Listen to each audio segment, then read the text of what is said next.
We're live.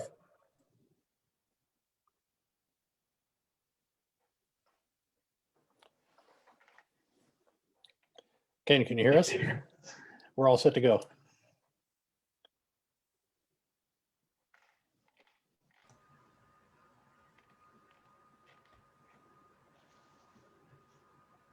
You ready, Matt?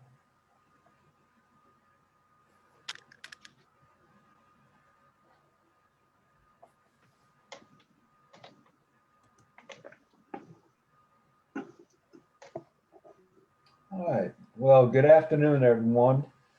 First of all, I want to do some introductions. My name is Kenn Fontenot. I'm the state director from Louisiana for the National Volunteer Fire Council.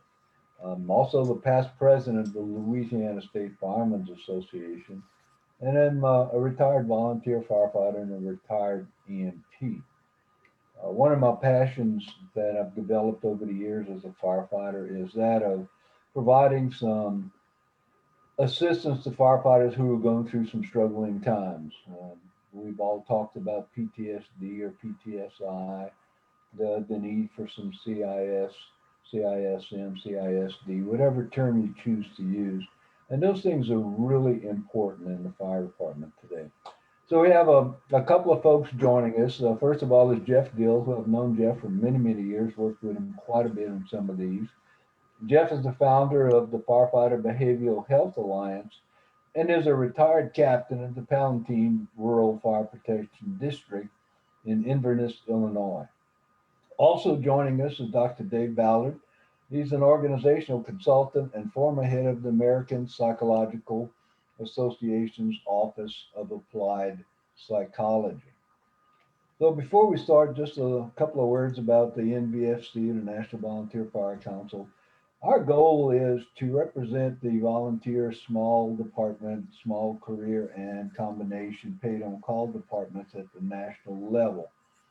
One part of our mission is very critical, is to develop programs that will help these organizations in training and also in being healthy, wealthy, or healthy, well, and in good shape for us to do our jobs. So, you may want to consider becoming a member of the NVFC. It's $18 a year for a full year's membership. That gives you full access to all of our programs. And currently we have over 60 training programs available to you on a variety of topics, from operations to health and wellness to safety, and just a really, really good mix of programs that you might find at your local level, because that was part of the mission statement of the health, safety, and training, was to develop these programs not to compete with state training and your basic firefighting stuff, but to augment it into some special classes that we have. Also, you receive an accidental death and dismemberment policy with part of your $18 yearly subscription to the NVFC. So if you're not a member, consider being a member. One of the other things that has been very well received over the years since Katrina, and I was involved in it from the beginning, is we do offer firefighter assistance for folks who have been or have received damage or lost their homes due to a naturally occurring disaster and a federally recognized disaster. And just this year in Hurricane Laura and Delta, we did send stipend money to many volunteer firefighters and member firefighters to help them get through some times. And I talked to a lot of them, and they said that money we sent them wasn't a big amount, but it helped buy gasoline for generators. I remember having that discussion with some people. So we're going to talk about the Psychologically Healthy Fire Department Initiative. I remember when this started gaining some ground there. Jeff was involved in it, Dr. Ballard was involved in it. And I won't steal a lot of thunder from them, but what it is developing a toolkit and some resources for the fire service throughout the U.S. when we need some assistance with mental health care that may not be available to us. And I'm very proud to say that Louisiana does have some members that are part of this organization. They volunteer. As soon as they heard about it, they said, sign us up, because they had started their own little program there. So there's some ideas, there's some information in the Psychologically Healthy Fire Department, the implementation toolkit that's available to you as well. With that being said, um, we're going to center the discussions around questions addressed to both of the panelists. Both Jeff and David, I'm sorry. Um, we will work on it. And if you, as a member of the audience, have questions, please write us a note in the chat. That way we'll be able to get Jeff and David to respond to those if we have time while we're still live and in person on doing this.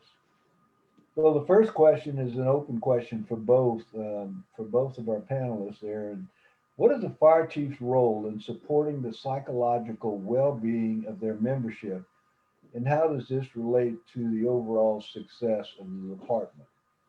And being the mindset that I am with my gerbil in the squirrel cage, we'll just do it alphabetically. So David, if you would maybe address that first, and Jeff, we'll hear from you. Sure. Thanks, Ken. That's a really great question and an important one, because chiefs and the other senior leaders play a huge role in creating a psychologically healthy department and supporting the members. And those who really get it and understand that connection between the well-being of their personnel and the functioning of the department start to build those principles into the actual goals and priorities of the department. And that winds up driving strong performance. So when I was at the American Psychological Association, we did a big survey of the US workforce and found that there were widespread links between senior leadership support for well-being and a variety of positive outcomes. Things like higher motivation, higher levels of job satisfaction, better relationships with their supervisors and their colleagues, and less of an intent to leave the organization within the next year. So it has retention implications as well for the departments. So chiefs can show support in a lot of different ways. They can prioritize the member well-being. They can provide clear information about what resources are available. But I'd say most important is they have to walk the talk. And when department leaders are open about these issues and they themselves are actively participating in the department practices and programs, that sets a good example for members, and that serves as a role model for the other people in the department. No, I agree with what David has to say. And Ken, good seeing you again. I mean, I think the last time we talked, you were in a boat somewhere in the bayou fishing or something. So I hope there was some success for you. But as people know, I travel over the United States and I see departments from California up to Maine. And it is absolutely correct that you have to have buy-in from the top when it comes to the chief officers. But understand that many of them didn't come up with the behavioral health aspect, going through the ranks. When we started in 2010 talking about PTSD and suicide, we were almost ousted. It's like, oh man, there's no such thing. You guys are making things up. And yet, so there hasn't been a lot of training until these last 10, 11 years or so. So kudos to organizations like the NVFC, the IAFC, who's really promoting behavioral health. And we see now these chiefs starting to understand that it's a very important role. It's a major role within your organization. And I've seen chiefs like Chief Brian Crimmins from Hoboken, Chief Paul Bierce from Rio Rancho out in New Mexico. They have 100% buy-in, and you can tell by the demeanor of their departments that, hey, if the chief thinks it's absolutely needed, then we need to follow through with it as well. And that's important, because there are times where I've spoken, and people have written great evaluations, said, Jeff made a great workshop. I just wish our chief officers would attend. So what message do you send to your people if you're not attending, that it's okay for them, but not us? And so where we see more of the successful departments that are creating more and more behavioral health programs are from those chiefs who have an absolute buy-in that their membership and their behavioral health is vital.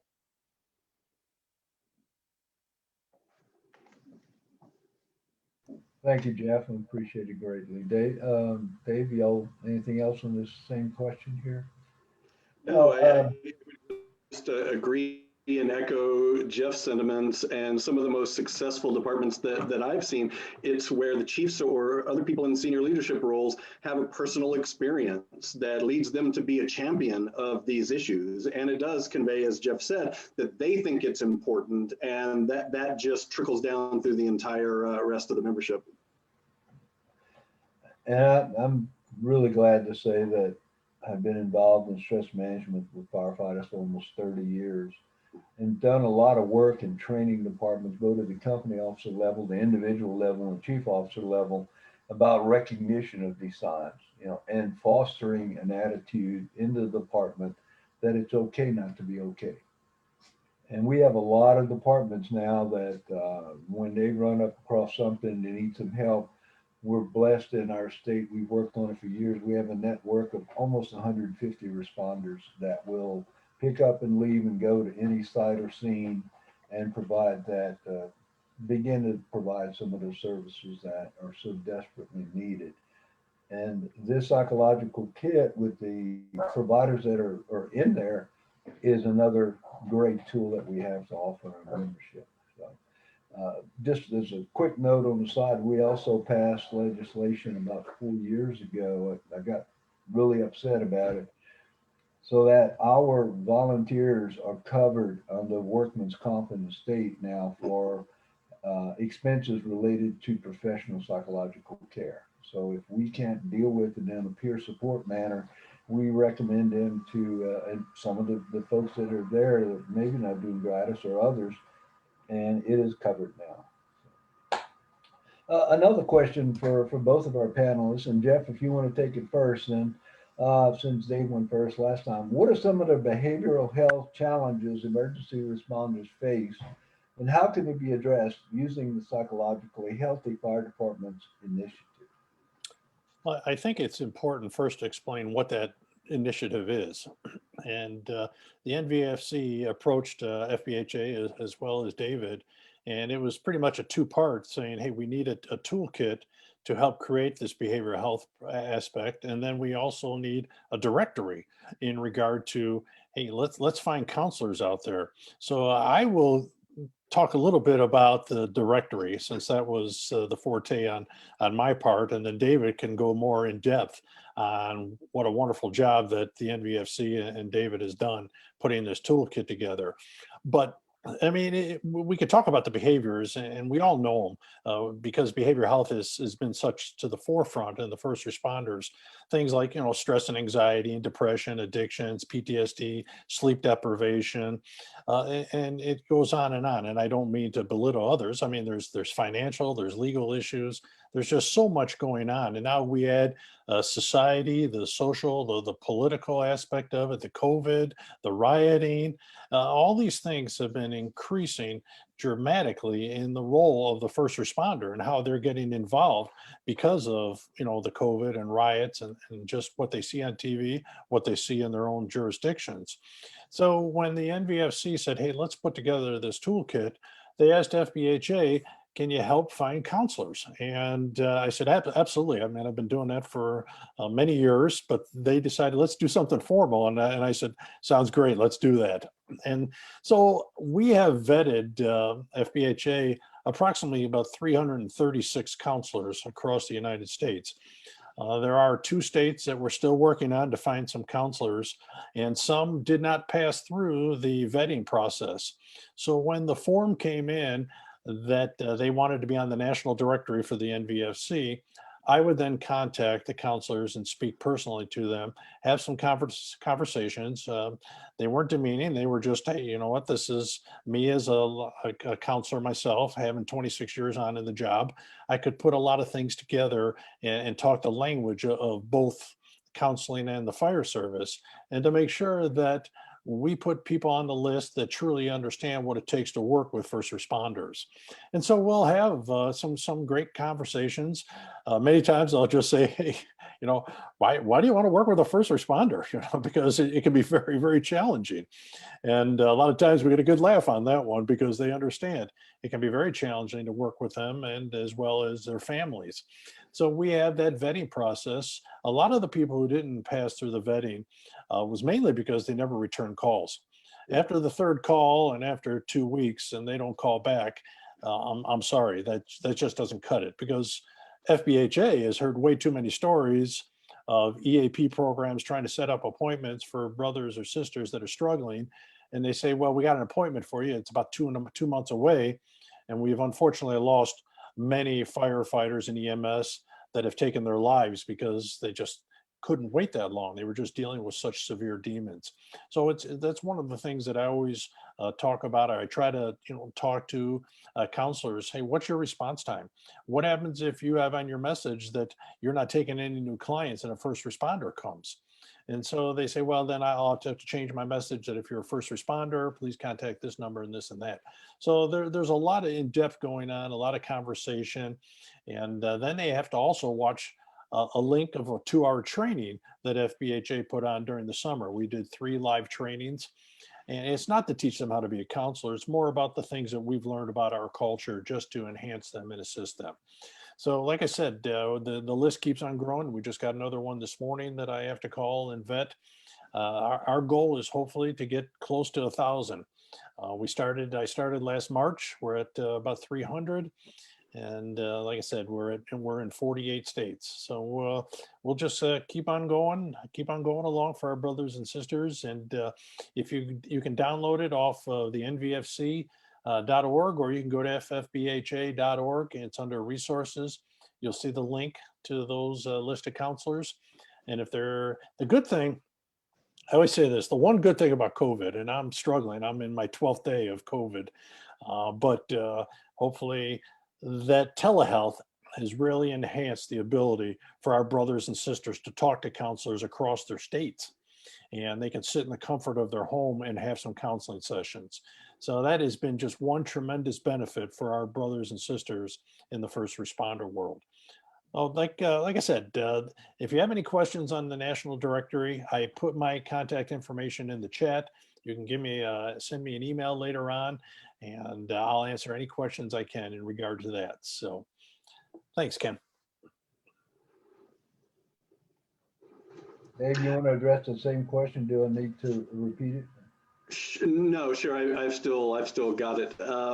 And thanks, Jeff, for the work that you've done on the directory. It's been tremendous. I think I hope to see it continue to grow, but I think it's off to a great start. And finding people who are well qualified and experienced in working with first responders is critical. And I've similarly been really happy to see the expansion of telehealth services and breaking down some of those barriers that make it easier for people to seek help no matter where they are and what might be happening in their particular community. So, we know that firefighters and EMS personnel are regularly exposed to dangerous and potentially traumatic events, and that asking for help can be difficult. But taking care of their mental and emotional health is an important part of staying focused in those high stress, high risk settings that they operate, so the department can provide quality service to the community. And beyond the behavioral health issues that Jeff was talking about, like depression and anxiety and substance abuse, coping with trauma, emergency responders face other challenges like conflicts between their work and family obligations, stress management, being resilient in the face of the challenges that they're looking at in the line of duty.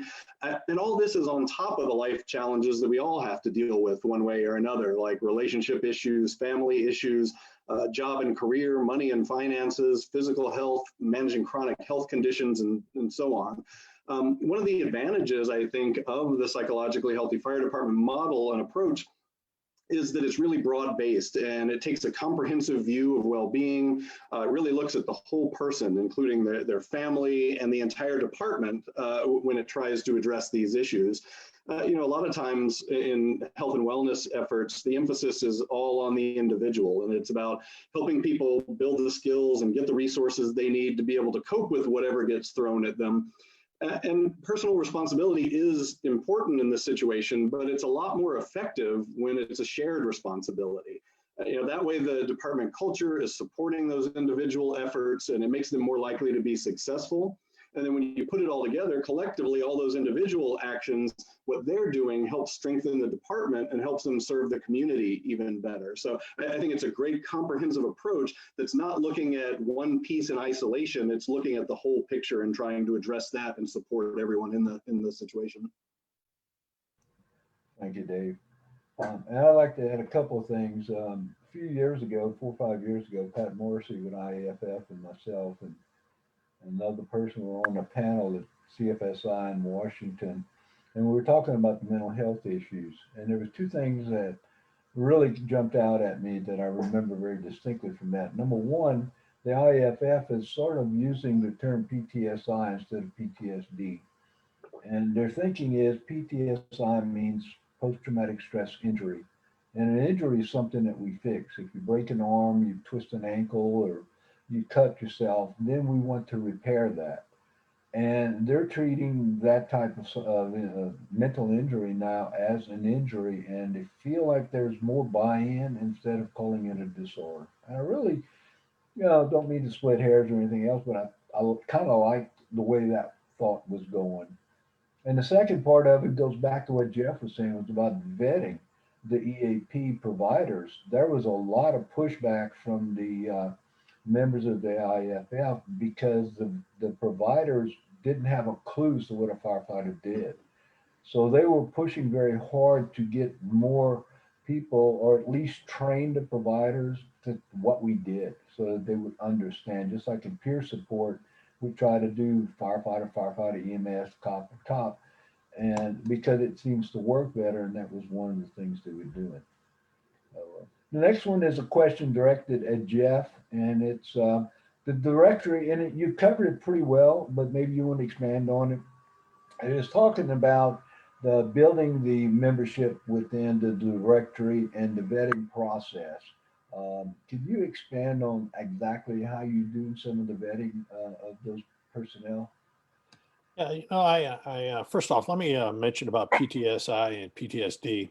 I'm a firm believer in the post-traumatic stress injury, but I have a master's degree in counseling, and I go by the DSM-5, the Diagnostic Statistics Manual, and they refer to it as PTSD.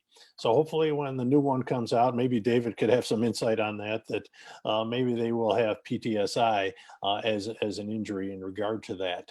But the vetting, I take a lot of my own experiences, both as a counselor in the fire service. And so I wrote 12 questions years ago on what I would ask a counselor if someone a firefighter came in, sat down in front of me and said, "Hey, I'd like to ask you these questions to see if they were vetting me." And so I use those 12 questions, not on every call, but I use those as a basis. And I have those questions. If there's people out there, they want to maybe vet counselors in their community or their EAP. And so two thoughts on this. The employee assistance program, not a lot of departments, and even volunteer departments, do not have an employee assistance program, or if they do, one that they truly have been training. And that's been our fault in the fire service, because as EAPs are awarded through departments and cities, we didn't do a lot of training with the first responders on the behavioral health. So it is somewhat of our responsibility to train these people. They're good men and women. They just haven't had any clue on what our world's all about because we never let them in. So we always tell, in our workshops as we train across the U.S., that bring them in, do some ride time, have dinner with you. I know COVID makes it a little tough right now. Have some ride time, do some training with your volunteer departments. And this is for chaplains too. It doesn't have to be just counselors. It can be for chaplains. But bring them in. Maybe on a Saturday, you have a family day where counselors, EAPs, chaplains come in and they meet family members as well to let them know who they are.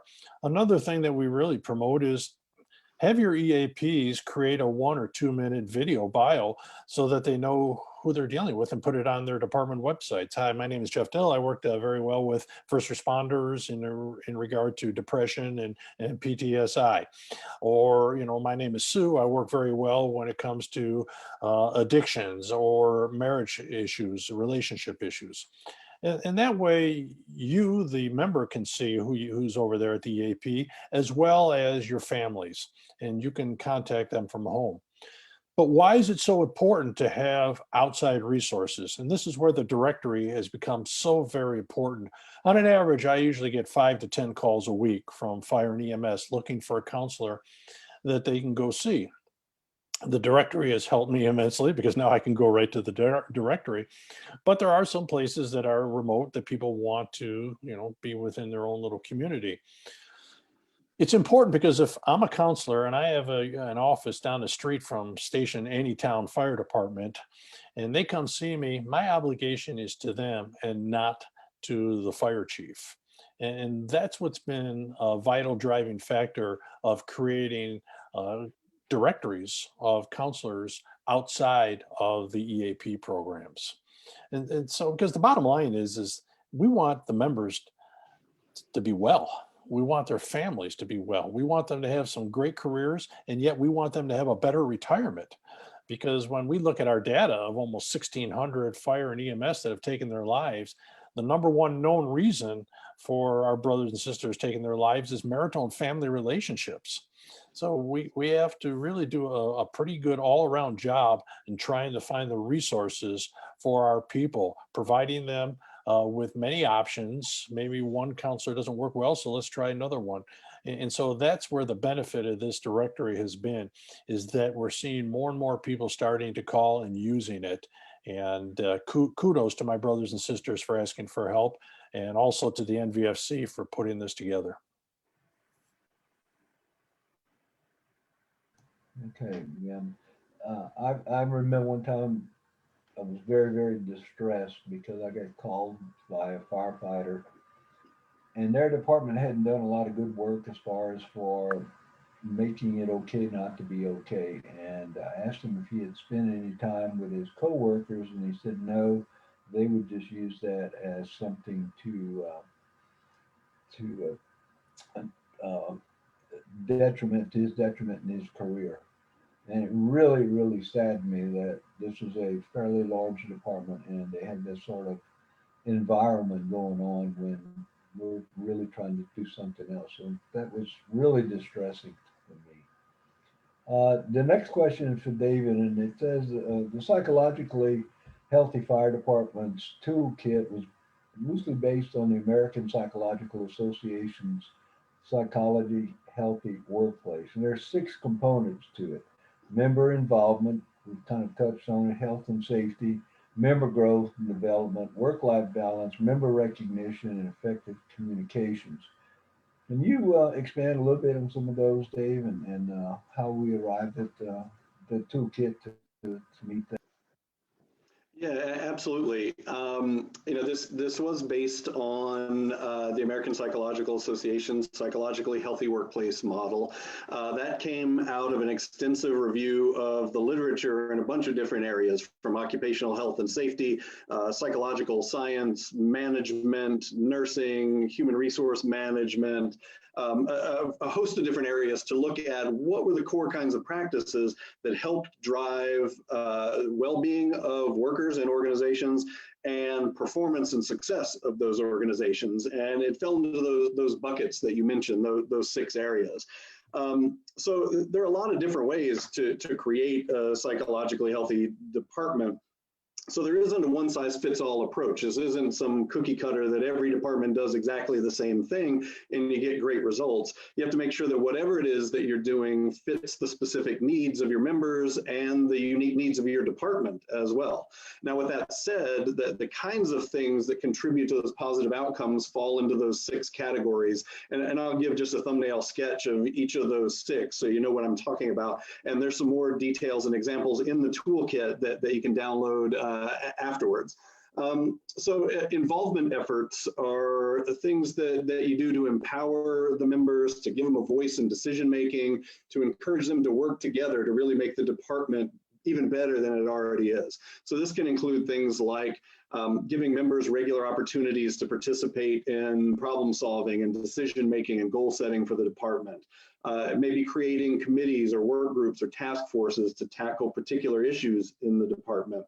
It's leaders having an open door policy or being approachable so that people can come up to them and raise issues or concerns that they might have in the department, and allowing members to make decisions at the right level. So not micromanaging and having everything bottlenecked through the top, letting people make decisions at the right level to be responsive and get the job done well. The second is health and safety initiatives, which we talked a little bit about the mental health piece. These are all the different things that are done to improve the physical and mental well-being of firefighters and EMS personnel. And it's about prevention, assessment, and treatment of potential risks and problems. It's about encouraging and supporting healthy lifestyle and behavior choices. And it's about emphasizing safety in all aspects of training and operations. So some examples within departments are educational seminars on physical and mental health topics, access to EAPs and counseling, like we already talked about, smoking cessation programs, having healthy food available when you have events and activities or in the station, encouraging physical activity and exercise during shifts, leadership emphasis on creating a safety culture in the organization. And it can also include developing SOPs or guidelines that are aligned with the occupational safety and health policies of the department. So it's a pretty broad category of all the things that are going to promote health and safety in a department. Growth and development opportunities. These are things that go beyond the minimum requirements, and it's designed to help members grow their knowledge, their skills, their abilities, so they can apply those in new situations. So that might be in-house trainings that are getting offered that are go beyond the required drills or the things that you have to do. It might be sending members to the fire academy or outside training centers or conferences or trade shows. Could be mentoring and opportunities for promotion within the department and leadership training, so that as people are moving into leadership roles, they're getting training in the skills they need to manage other people and to work with other people as a leader in the department. The work-life balance efforts kind of fall into two categories. The first has to do with scheduling arrangements, and the second has to do with resources that help members manage all the other demands they have going on in their life, so that when they're on a call, they can be there 100% and give it their all. This can all be really complex in volunteer departments because they may be juggling not only their fire service duties and whatever they have going on at home, but they likely have another full or part-time job or other demands that they're doing too. So it can get really complicated. But some of the things that we see in departments are, one, making sure that if there are a required number of hours or shifts that members have to do, that's not overly burdensome. It's making training and drill schedules predictable so they know when it's going to happen and it's not as disruptive to the rest of their life. Also making sure you start and stop things on time when you schedule something and not keeping people late beyond what they expected to be there for. It includes providing orientation sessions and materials for family members of new department members so that they not only know what to expect, but they start to get brought into the community as well. And coordinating with local businesses to provide discounts or easy access to services for members and their families, so that when they're going through managing their day-to-day life commitments that they have, that it's a little easier for them to do that, so that they can put the extra time and energy into their work with the department. Recognition efforts or rewarding members, and that can be individual or collective within the department for their contributions in the department and the community. So this can be formal and informal. It might mean recognizing a particular individual or a crew or the whole department for exceptional performance or doing something really well. It might be hosting awards events or banquets, which many departments do, and honoring those members for outstanding performance or for tenure. Highlighting members' accomplishments at department meetings, and sometimes it's just an informal thank you or a great job, or pointing out something that a member did particularly well on a call. But it can be more formal things like commending them at a department meeting, or putting a note in an email, or including it on their social media page or in print and electronic communications, and highlighting achievements there. But it also means training department leaders to use recognition practices effectively. That's one thing in any kind of organization, whether it's the fire service or any kind of organization. Most leaders and supervisors aren't ever trained in how to effectively recognize and reinforce those kind of behaviors that you want to see more of in the organization. And then the final piece is effective two-way communication. And that means bottom-up communication, so from members to leaders, and that's a way to get member input and get feedback from to provide information about what the members need, what their values are, what their opinions are.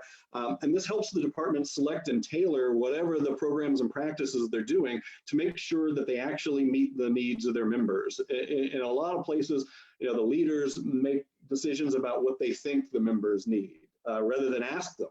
And so the upward communication really helps make sure that you're doing things that they actually want and need, not making assumptions that might be wrong. And then the top-down piece of the communication, that's from leaders to the members, keeps members informed about things that are going on, about resources that are available. It can increase utilization of particular resources, making sure they know what's available, know how to access it, and it demonstrates the leader's support and that they value those resources themselves. Like we talked about the importance of leadership early on at the beginning of this conversation. There are a whole bunch of different communication examples in the toolkit that you can look at because there are many different ways to do it, and finding the things that work for your members and resonate with them is really important.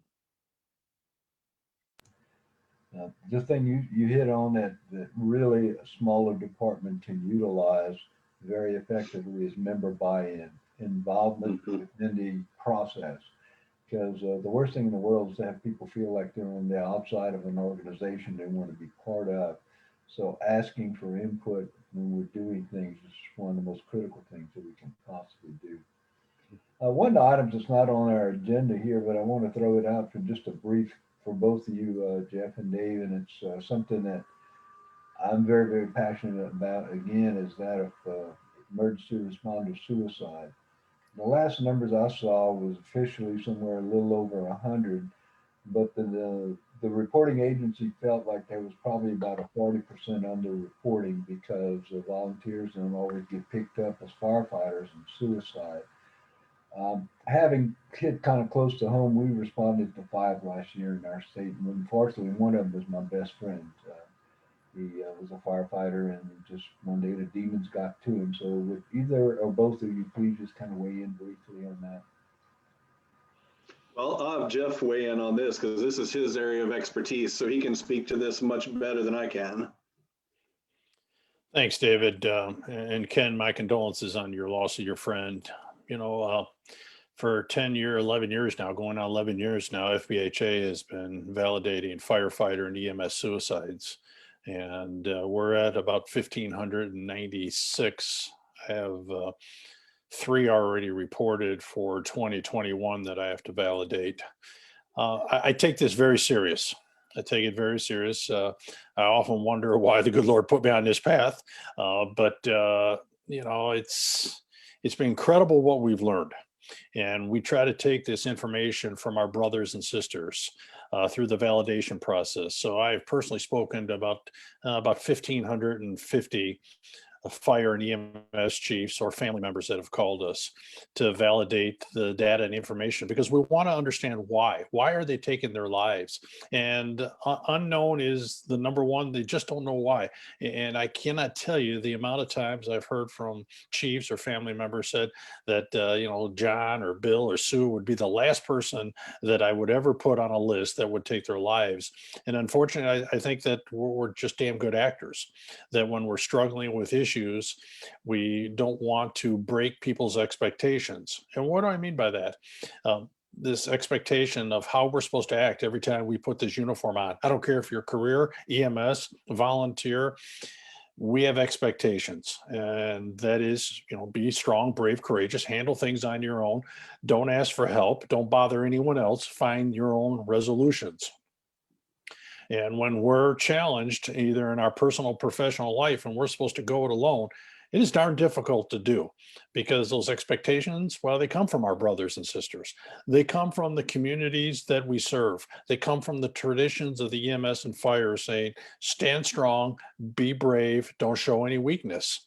And until they figure out how machines to do our job, we're going to lose people, unfortunately. And last year in 2020, we validated 94 firefighters and 25 EMS and 1 dispatcher. This number will change. It does change as more and more people hear about us. We estimate about a 65% reporting. Yes, we feel we miss out a lot on the EMS and the volunteer side, because as you know, 70% of American firefighters are volunteers. So there's a lot of small communities, and yet they struggle. I mean, I know one volunteer fire department a few years ago lost 2 people within a week. And I think it's very difficult. I started as a volunteer before I went career. You're working on people that you know, and the traumas that deal with that when it's your neighbor. And sometimes we just get in our minds that, hey, if we couldn't save Aunt Sally, maybe they're looking at us a little bit differently. And now, maybe they think we didn't try hard enough to save her. And all those things start just building up in our minds. And then you have your career as a volunteer, then your job that you're dedicated yourself in the fire service. So many of our brothers and sisters are struggling with, like I said, the top number one known is marital family relationships. I have my views on that because I've interviewed thousands of firefighters. Divorce rates are high in the fire service and EMS service. And sometimes I wonder, is it because of rejection? We don't do well with rejection. Wait, you want to leave me? Everyone loves a firefighter. Or is it because of adrenaline? Adrenaline, where we like to have that extra thrill in our lives. And so maybe if the job isn't so busy, maybe we're out on the side meeting people that we shouldn't. So that adrenaline, to fill that adrenaline, which is, it's in us. Every time the tones go off, our heart rates and our blood pressure, they all shoot up. So adrenaline becomes an addiction for us. And how do we fill that? Well, gambling, maybe affairs, addictions, whatever it might be, to help fill that adrenaline. So when we look at things like depression, addictions, PTSD, financial, there's just, how about what we're really seeing nowadays is a loss of our brothers, and they've only been male firefighters to this date, of those that were diagnosed with cancer. Cancer is a big issue in the fire service. So we've had brothers that have taken their lives because they didn't want to either bring in a lot of emotional or financial debt to their families. So they've been going out killing themselves. There's just so much out there when in regard to suicide that's still unknown. I am not an expert. If I was an expert, I'd be able to understand why a father would shoot himself in front of his 10-year-old son. I don't understand these things. I can't claim to. All I know is that a lot of times there's a cognitive disconnect where they feel reality has been taken over, and the pain is so bad, whether it's guilt, anger, jealousy, they do things that they wouldn't do until they have this cognitive disconnect where they base their decisions on what their pain is going through. And if we can teach our brothers and sisters to do an internal size up on a daily basis, which means we have to ask ourselves every day, why am I feeling this way? Why am I acting this way? And to listen to others because they see us so much better than we see ourselves. Like I said, I take this to heart. I've lost a lot of people that I've known and tried to help over these past 11 years. And it's a difficult situation. My wife and I, Karen, we will keep on marching on to try to make a difference in this world and try to make sure that everyone, like I said, has a great career and a better retirement.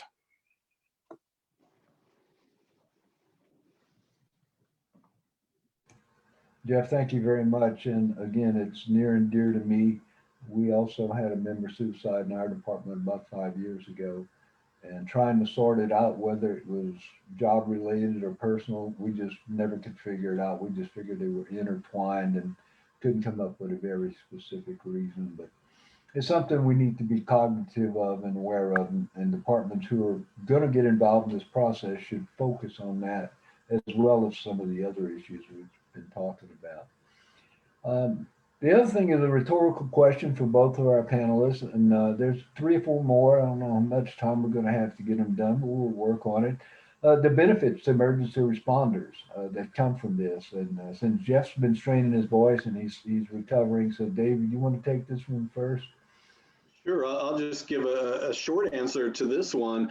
In addition to reducing the stigma and calling attention to these issues, like Jeff was just talking about, making it part of the conversation so it's not happening under the surface, so that more people feel comfortable getting help, talking about these things and normalizing it, so it's not something secretive that you hide off to the side and you don't even know about until you're in a tragic situation.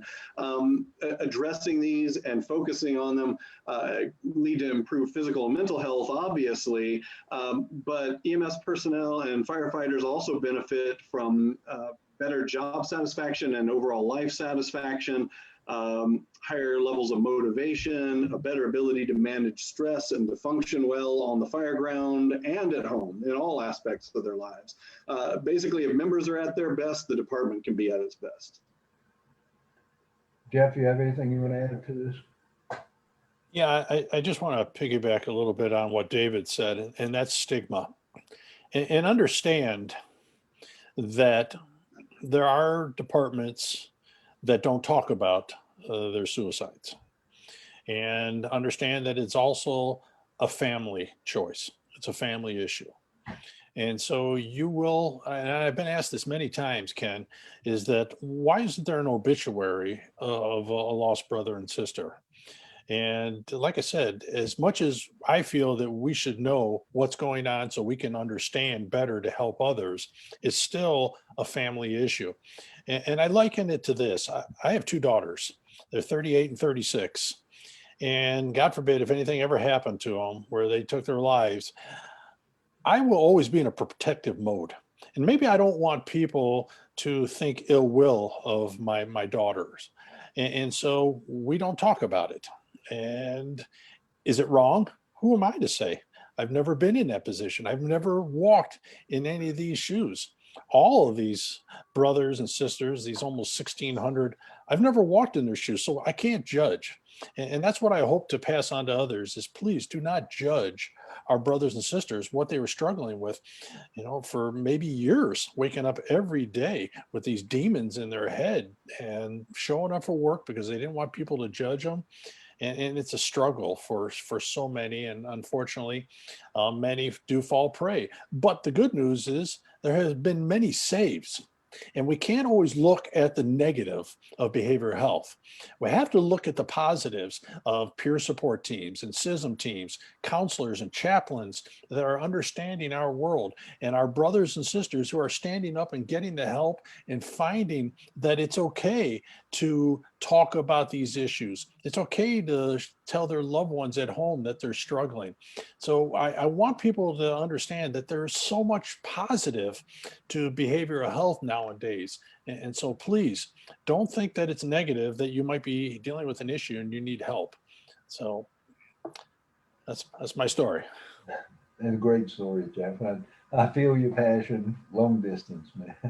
Thank you. The next one really resonates with me again. Many years ago, they had a small volunteer fire department. One of their members drove a gasoline delivery truck, was involved in an accident, and he and 2 of his children perished in this, and the fire department responded. And the chief refused to get any kind of outside peer support for help for his people. He felt like, they should just tough it up, buttercup. And it really, really distressed me. I came very close to, anyway. So the next one talks about, what would you say to a chief that's on the fence about a good psychological program?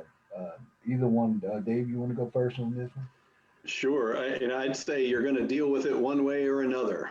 You're either going to deal with it in a proactive way that's going to help prevent or reduce problems that could occur and keep your department functioning at its best, or you're going to deal with it when something hits the fan and you have a mess to clean up that you weren't prepared for. And it's a whole lot easier and less disruptive to address it the first way. And if you don't address it at all and you ignore it, at the very least, even if you don't face a crisis in the near term, at the very least, you're not getting the best possible out of all your people.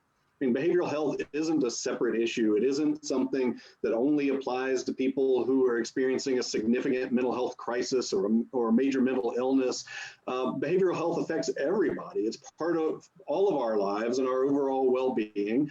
And if you build it into all of your efforts in the department, it becomes just part of what people do to stay healthy and to function at their best, not something to hide or be ashamed of. You know, it's back to the earlier part of the conversation about trauma and diagnosis. And unfortunately, a lot of times when behavioral health is addressed, it's only addressed from like a disease and dysfunction perspective.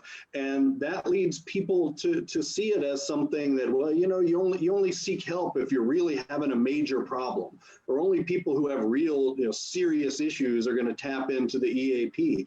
That actually gets in the way. It prevents people from tapping it early on when they're having minor struggles like we all have, something that might prevent them from sliding off into a more serious problem down the line. So this isn't something that is just for crises. This is just part of normal life for everybody. And the more that people see it that way and make it part of the conversation about health and well-being in general, the more people can benefit from it, the more people will use the services, and the better off we'll all be.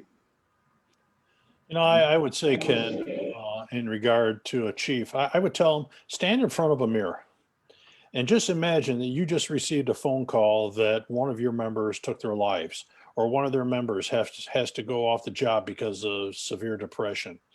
Ask yourself, am I ready to handle this issue? Do I know how to take care of their family? Do I know what to say to my members in my department? Who do I bring in? Have I been strong enough in regards to creating an atmosphere that behavioral health is accepted and able to talk to? Do I bring in counselors? Do I have I started peer support teams, CISM teams? Start asking those questions of yourself. Are you prepared for that moment? Because most of the time we're thinking, well, it's the line of duty death. Well, we have teams for that. But now you have to start thinking about the emotional effect of losing a member to either suicide or to depression, to addictions. What's the after effect? What's the aftermath? Who maybe knew something and now is feeling guilty that they didn't stand up and say something? Make sure that you, as that chief, start building an atmosphere where it's okay to talk about these things and be proactive. I've had chiefs call me en route to a scene saying, Jeff, we just lost a member. What am I supposed to say to my people? And it's difficult. It truly is. And I beg you to please look in the mirror and say, is my department prepared to handle these issues? And one of the benefits too that neither one of you mentioned, it did happen to me when I was a very young chief and didn't know what stress management was all about, is I lost a good member to a call. He went on his call. His first call was an EMT, and he never recovered from it. And I didn't know what to do about it. So in today's environment, where it's hard to get volunteers and harder to keep them, it's really crazy for us to lose them when we don't provide them the service that we could to keep them there. We need them healthy and strong. But I lost a really good man, and that was one of the forces that drove me into getting this service and learning more about it, so we wouldn't do that again. The next one is, what would you say to a fire chief about the first steps they would want to do to create a psychologically well department? And either one, Dave or Jeff. Yeah, I'll jump in on that. I think any effort like this has to start out with a good assessment so that you know what you're dealing with and what you need to address. So involve your people, talk to them, find out what the most important needs and issues are. There are 1,000 different things that you can do, but you don't need to do all of them. In fact, you get better results if you address a few key priority issues really well than by doing 1,000 things half-assed. And once you've identified what those initial things to focus on, track your results, take a continuous improvement approach. You might not get it right the first time. That's all right. Make refinements, add things as you go. It can be really overwhelming when you think about, and if you look at the toolkit and you read the case examples and you see all the different things that are being done, if you feel like you have to go in and launch all these initiatives at the same time, you're going to be overwhelmed. You're not going to know where to start. Carve off those few things that are important to your department and your members. Start there and then build. I've seen small organizations take on and do just a few things and do them really well and meet the needs of their members and have great success. And then I've seen big organizations have a whole menu and laundry list of things that meet all the unique needs within their organization. So do what works best for you. Don't feel like you have to do everything all at once. I don't want to comment too much on this because that's what FBHA does. We go in and assess those organizations, and it, like David said, it takes time. You cannot put together a behavioral health program overnight. And what might be for a small volunteer department might be 2-3 items, where for a major organization, they need the 9 to 12 different items to help recover. Everything from trainings in the academies all the way up to retirement. What are we doing to take care of our people? Because FBHA tracks retired suicides. And there's a lot of emotional impact when you finally leave the job after 25, 30 years. A loss of belonging, a loss of identity, all these are real. And organizations need to be prepared to handle these starting today. So, take a look at that toolkit that NVFC has put together, that David has just done a fabulous job, and start thinking, hey, where do we start? We need to start ASAP on some aspect of it. The NVFC does have two really good pieces of support for the emergency service community. One is the Share the Load program that's been out about 10 years now. And it was a great program. People see it. They have a good number they can call. They can get the support and the help that they need. And the other one now is the Psychologically Healthy Fire Department. Are there other resources available to fire departments that we can talk about? Yeah, I'll throw out a few, and then I'm sure Jeff has other ones to suggest because he's probably familiar with a lot more of them than I am. I'll start out just tooting Jeff's horn a little bit. The Firefighter Behavioral Health Alliance is a great resource. And correct me if I got this wrong, but your website, I think, is just ffbha.org. Is that right, Jeff? That is correct. Yeah, so that's a great starting point. I think the IAFC's Yellow Ribbon report, the International Association of Firefighters has some good info on building behavioral health programs and peer support programs. For general mental health issues that aren't specific to the fire service, but about mental health in general, the Psychology Help Center from the American Psychological Association at apa.org/help center. And in the back of the toolkit, there's actually a whole resource section with a bunch of other things listed there too. Yeah, David's done a great job of providing those resources. And if you have some questions, please, like I said, I left my contact information in the chat room. Send me an email. I'll help you out with any type of resources that your organization's looking for. Well, Dave and Jeff, I certainly appreciate your time, and I'm sure the EMS and first responder community, firefighter community appreciate your time. Hopefully, they will keep viewing this webinar and take from it what they need to make their departments more psychologically fit to continue and to keep their members healthy and well as well. Jeff, I still have you on my phone and speed dial. You've been a real great resource when things get tough, and unfortunately it gets tough every now and then. And Dave, thank you for taking your time. Is there anything else that we want to drop 2 seconds on, or we're just about it? Go ahead, David. Go ahead, Jeff. I just want to say thanks, Ken, for hosting this and, being our MC and keeping David and I, we're on track. And thank you to Matthew for his due diligence of putting this together for the NVFC. So great job. I truly enjoy working with the NVFC. They accepted FBHA early on, and I will do anything to help them. Yeah, and I agree. Thanks for facilitating, Ken, and Matthew for all the setup and support and pulling this together.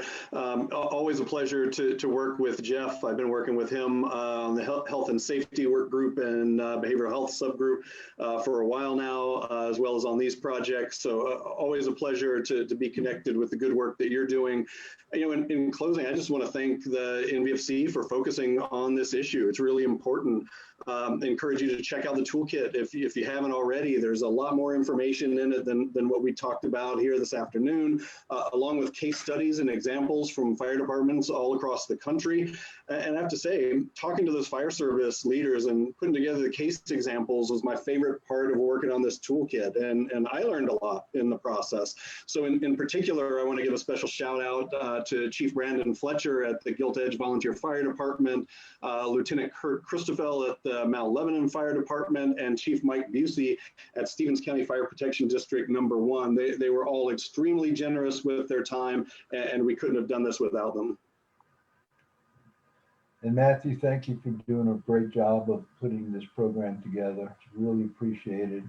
I believe it will have a tremendous impact on the wellness, mental health wellness of the fire and EMS responders.